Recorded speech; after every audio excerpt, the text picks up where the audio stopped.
पिंजरे के पंछी। जलालपुर गांव में सोनू और मोनू नाम के दो व्यक्ति रहते थे। सोनू खेती पर निर्भर था तो मोनू व्यापार पर। एक बार मोनू व्यापार में घाटा हो जाने के कारण दिवाला हो गया। उसकी सारी पूंजी खत्म हो गई। वह मदद के लिए अपने मित्र सोनू के पास पहुंचा। उसने अपने मित्र सोनू को कृष्ण सुदामा की आदर्श मैत्री की दुहाई दी। सोनू ने मोनू को अपना एक खेत दे दिया। जब मोनू ने उस खेत को जोतवाया, तब खेत के एक कोने से उसे स्वर्ण से भरा एक कलश मिला। मोनू तत्काल कलश लौटाने के लिए सोनू के घर चला गया। सोनू ने कहा कि क्योंकि उसे वह खेत दे चुका है, इसीलिए उसमें से निकलने वाले हर सामग्री पर अब मोनू का ही हक है। दोनों ने कलश मैं नहीं तुम ही रख लो कहकर एक दूसरे को दे देना चाहा।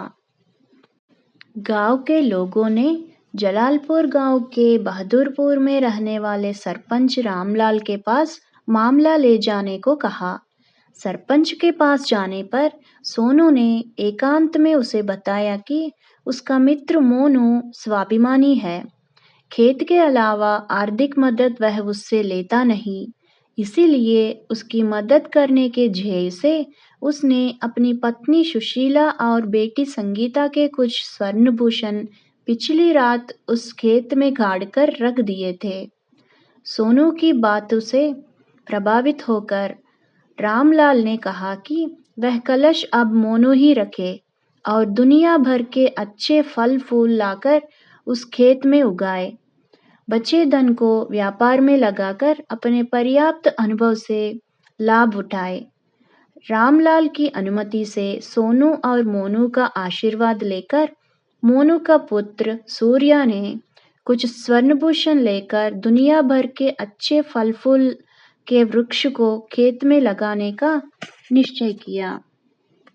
जब सूर्य शहर जा रहा था, तब मार्ग में उसने एक बहेलिए को अनेक अच्छे अच्छे पक्षी कई पिंजरों में ले जाते हुए देखा।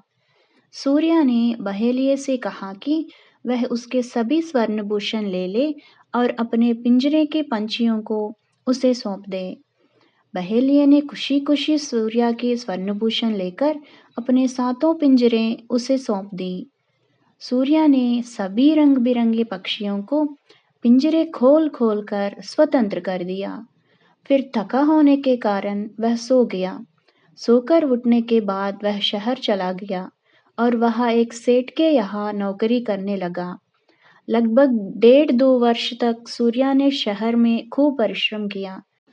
कुछ अच्छी धनराशि एकत्र हो जाने के बाद जब वह अपने गांव पहुंचा, तब उसके घर में उसके पिता और सोनू बैठकर बातें कर रहे थे।